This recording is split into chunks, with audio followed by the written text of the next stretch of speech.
মাননীয় নতুন মুখ্যমন্ত্রী, শুনুন আমাদের কথা। আপনার কাছে জানাই আমাদের মনের যত ব্যথা। আপনি আমাদের অভিভাবক, আপনি কাণ্ডারি, সুশাসক হিসেবেই যেন আপনাকে চিনতে পারি।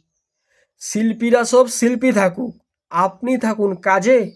এই রাজ্য চালানোর দায়িত্বটাই আপনার ওপর সাজে। আপনি যদি গান ধরেন, তবে গায়করা কি খাবে? পেন্টিংটা না করলে শিল্পীরা না খেয়ে মারা যাবে।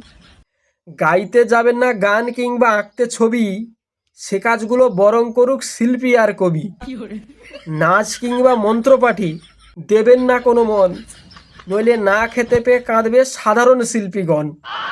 শিল্পীদের শিল্প থাকুক, আপনি দেখুন রাজ্য, আপনার হাতেই ভালো সাজে সুশাসনের কার্য।